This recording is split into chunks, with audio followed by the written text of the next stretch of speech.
Well, everyone knows that Nigeria was created by the amalgamation of North and South protectorates in 1914. What some people may not realize is that the British Colonial Office actually considered declaring both protectorates separate countries but changed their minds for amalgamation due to economic and administrative considerations. What would have happened between Igbo and Yorubas had amalgamation not happened? Had amalgamation not happened, if it had not happened, had the British not amalgamated North and South, Igbos and Yorubas would have found themselves to be two largest ethnic groups in southern Nigeria Republic. So what is happening now is the tactics of divide and rule. What would you think would have happened between Yorubas and Igbos in that situation? But personally, I think Yorubas and Igbos would have fought a civil war within 3 years of that country becoming independent. Well, they would have agreed to break up within 2 years without a single shot fired. Now, wow, this kind of questions not get clear answer. If we no join together, I feel best say we for the fights over who go carry the next title. Now only God sabi how it for be. But e sure say some people go see they claim superiority. Yeah, some people will be claiming superiority if that had not happened. Make we just thank our stars, say we dey manage this wahala together. Well, they would have agreed to break up within 2 years, absolutely, and the African continent would have been better today. Point of correction, the British did create countries, northern Niger area and Nigeria, southern Niger area, Nigeria colonies with flag, coat of arms, administration and all. Even Oyibo knew the differences between the nations of people they colonized and further created western, eastern and northern regions to reflect the obvious. Yes. Well, so what exactly is preventing them now, even as so many years?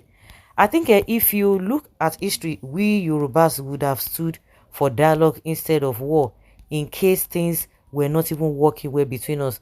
As you can see in the history of Nigeria, when Igbos and Hausas were killing themselves, it was Awolowo who gave the Hausas the tactic to weaken the Igbos that made them surrender, which then stopped the war. And remember, it was also a Yoruba man who handed power to a civilian government, as that was what the people wanted. War has never been the first option for we Yorubas, and that is why everyone wants to come here. That is why businesses are doing well in Yoruba land. That is why the Igbos asking for Biafra, keep leaving Biafra and to relocate to Lagos, to Yoruba land. That is what we've already addressed before. It is not because of that, because of all those functional infrastructures that are not in other places. Let all of those things be there. Then if they come back again to you, you begin to ask yourself, why are they coming? And again, what are the natural resources that is really okay? What we could see in the Yoruba land is the cocoa. Is the cocoa viable now as we speak? Why is it that it's only the oil that everybody's just looking at? So some people have that they are so delusional when they think that oh, there's a land flowing with honey and milk. Which honey and milk? There's nothing like that. Well, maybe the Igbos and Yorubas would have likely been at each other's throat, just like they are now. Without the British holding them together, it would have been chaos and rivalry from day one. Of course, human being.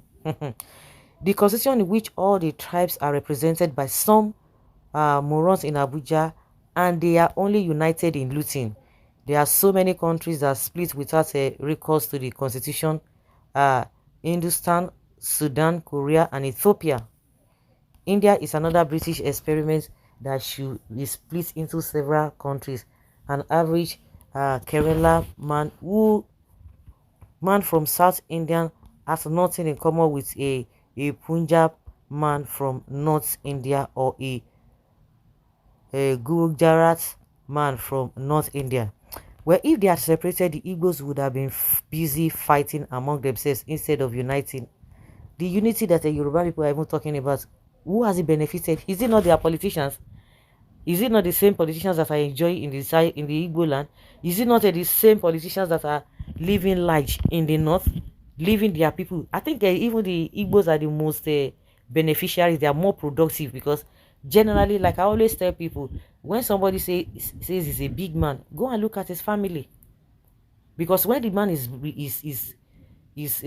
flourishing or assumed to be big or to be rich, it will reflect in the lives of the children. You can't tell me that you are rich, you are all over the place, and your children cannot even bear, they barely eat, they cannot even feed themselves twice a day, not to talk of 3 times a day, and you say you have money. They can't even pay their school fees, they are looking malnourished, and you say you are rich. No, and that is exactly or a typical thing that is happening in Nigeria.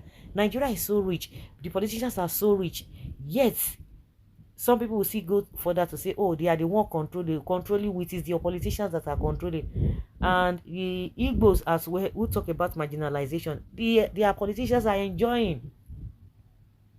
The northerners are that say, oh, they have a opportunity of being the leaders of this country, or they are the one controlling. Go and check, they are even worse off.